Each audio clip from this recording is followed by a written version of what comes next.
Hi everyone, I hope you all had a happy Valentine's Day. Hi everyone, I hope you guys all had a great Valentine's Day. You enjoyed some good food.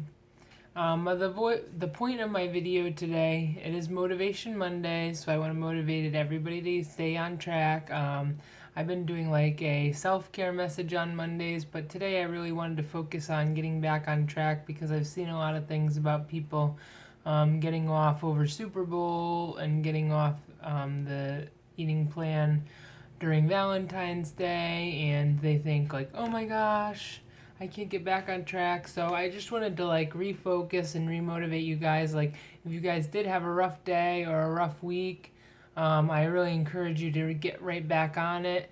Every day is a new chance, so start today over and imagine it's like a new chance. And I wanted to share some things with you that I've learned as like tips and tricks. I've been in here for about 7 months now and I've lost about 70 pounds. So I wanted to share some things and tips that I've learned about doing the keto and cheat days. So the first thing that I wanted to share is like, don't be too harsh on yourself. If you did have that moment in time, that day, that week, and it just didn't go right. I know around the holidays I had a lot of those weeks where I just kept stumbling and stuttering and I didn't know, if I was messing everything up or not. And I've come to find out a couple of things that I think are really interesting. So the first one is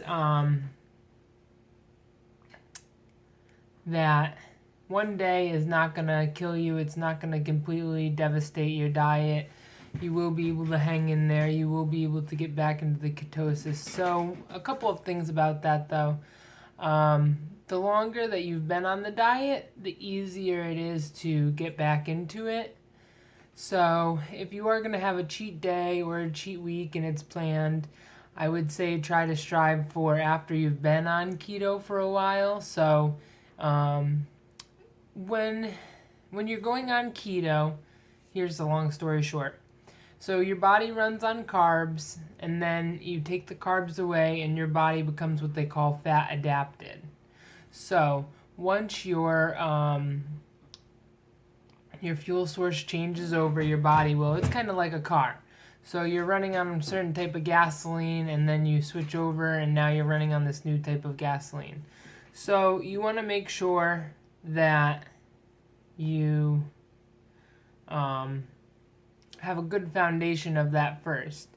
So I would definitely not do it like in the first week or the first 2 weeks. I would wait until you've got a little bit of time under your belt. I didn't really cheat my first time until I hit like 30 pounds or something like that. So I kind of tried to hold off until I reached my goal for that time and the time that I knew I was fat adapted. So that is key. So that's my first piece of advice. Wait until you've been in the diet a while in order to have those cheat days built in or anything like that. Just trying to get that sturdy foundation of your body processing the fat, and then it will be easier for it to switch between carbs and fat. So the second thing I want to talk about is glycogen. So glycogen, glucose, they're like very similar. And the glycogen is what your body is building up on those days when you have fallen off or cheating or whatever you want to call it. So there are a couple ways to expel the glycogen from your body and get back on track faster. So the first one, which this does go, like you have to take into consideration your own health factors. Like if you're a diabetic, I would definitely not recommend doing this. But if you have health conditions, consult your doctor first, because I'm definitely not a doctor. But glycogen, if you fast for 20 to 24 hours, then that will get the glycogen out of your body pretty fast. So it will be hard to do a 24-hour fast, yes, but it will make sure that you are completely reverting back to processing the fat as quickly as possible. Now, with that being said, you want to make sure that you drink plenty of water and plenty of electrolytes. I talked about in my smoothie video the other day after that recuperating smoothie, I talked about electrolytes. So if you are going to do a 24-hour fast, I would definitely recommend making sure that you're still getting your vitamins, that you're still drinking water, that you're drinking electrolytes in your water, just so that way your body can stay up and can stay hydrated and you're not missing out on key nutrients that you need during the day. So that is one option if you're trying to get right back on track quickly. Another thing is the hydration too. The water will help flush the glycogen out, and so you really want to make sure that you are, the day after you fall off and you're trying to process all those carbs, you want to make sure that you are drinking plenty and plenty of water. Drink extra water, as much water as you can drink. And definitely, even if you're not fasting, try the electrolytes, because that'll help your body recuperate and go back on to the keto diet. Another thing you can do is a HIIT workout. So HIIT workouts are interval training. You do like one interval of low intensity and then another interval of really high intense workout. It really gets you sweating and really gets you active. And that is great for expelling the glycogens, because the sweat and the body being at those high intensity moments will definitely help expel anything that you might have eaten that you regret. So that is one of my things, and I don't mean just do like one HIIT workout. Like I would try to do like a HIIT workout every day that week or something, at least the next five days. The more you can do, the better. I do understand there's limitations, like if you work or whatever, but I would just definitely try to get, like, after you have that cheat day, the next couple of days, I would try to be like really on task and get that extra workout in if you can. There's a lot of great videos on YouTube. I can also do a HIIT workout this week if you guys like. Just let me know. Make sure that you comment down below. Those comments are the best way for me to get feedback from you guys about what you want to see on the channel. So let me know. I'll do absolutely anything within reason that you guys want me to. So make sure that you guys are liking, commenting, subscribing, because that is really my best way to gauge what you guys are getting out of my channel, if you're liking it, if you're not liking it, what I can do better to help you guys. So I really want to see everybody succeed. Do not feel afraid to reach out to me. I'm 100% supportive, and I would try to give you the best feedback that I can. The last piece of advice that I have to give you is, well, actually there's two more pieces. The last piece of advice that I have to give you is pre-prevention.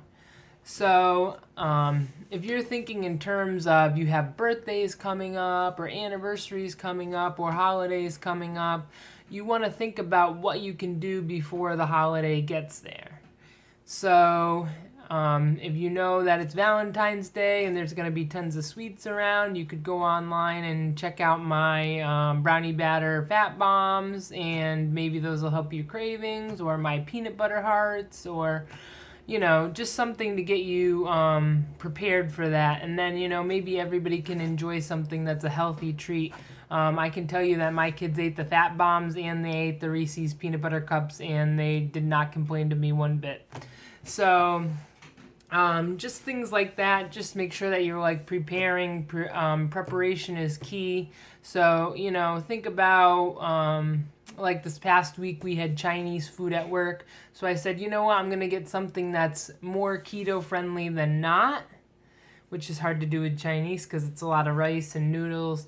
But so I chose like the spare ribs, and then I brought my own salad. So I had a salad with spare ribs on it, and I left out the rice. I brought the rice home and let my kids have at it. But so thinking about things like that, like how am I going to prepare? How am I going to approach this the best way? How am I going to not like go crazy and go off the boat is the best way.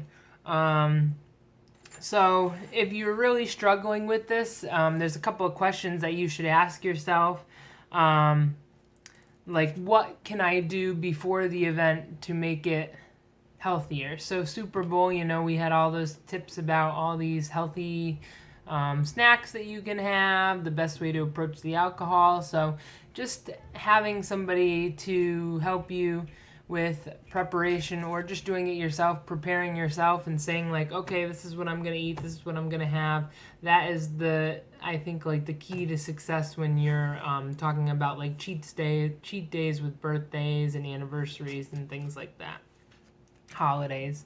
And then another one is like, is it a rare occurrence? Like, you don't want to have cheat days like every single week, or every single day of the week. If it's becoming a very routine thing, then that's probably in general not going to be a good thing for your eating plan, because then your body's going to have to be adjusting from going to the carbs to going back to the fat, to going to the carbs to going back to the fat, and your body's really not going to know what's going on, and it's not going to be good for your diet, it's not going to be good for your weight loss. So you just want to make sure. And then the other thing, the really last thing is that you want to make sure that you don't spiral out of control. And this is something that I'm really bad at. When I did Weight Watchers, it killed me every time, because I'd be like, okay, I can have this. It's, so many points.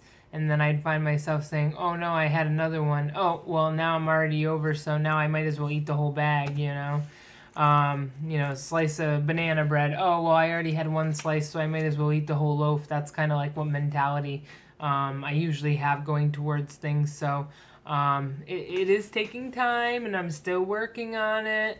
But I'm working on taking that mentality and being like, okay, I just had this one thing. It's not going to hurt me, and I'm going to get back on track. It's a very, very tough thing to do, and I'm still practicing it. And if I told you that I was good at it right now, then I would be lying to you. So I'm not going to tell you that, but I'm saying like, just try to like practice it like me, and every time try to get better and better and better. Make it like a game. Try to beat yourself to your healthy goal. And then like just know your weaknesses. If you know that you are going to Cheesecake Factory and you love cheesecake, like just know your weaknesses and maybe like make something ahead of time. This goes back to the pre-planning, but like make something ahead of time. Really know your weaknesses and know like what's gonna tempt you or not. Like think about that when you're going to like a social gathering. I know there's not many right now with the COVID, but we will be going back to eventually having weddings and big parties and everything. And just think about like little things that you can do to just be like prepared as possible and help you get back on track as soon as possible. And the last thing is, don't beat yourself up, because it doesn't help you if you just say like, oh my gosh, I just cheated and now I'm off my diet, and then you just keep eating, and then you're really, really too far gone to stop it. Then you're going to feel horrible and you're just going to quit. And just keep trying, keep going. If you have a bad time, you can always ask me for advice, or I'm happy to give you a word of support if that helps you to keep going. And I hope you guys got a lot out of this video. If you guys want to see more videos, I hope that you'll go on the subscribe button below. I really want to help as many people as I can, and we're getting to the point where we're almost at 100 subscribers, so that's awesome. I love you guys, and I hope that you guys can take some of this information and go forth with your day and not be so hard on yourselves, and just continue to be in this weight loss journey with me. Thanks, guys. Bye.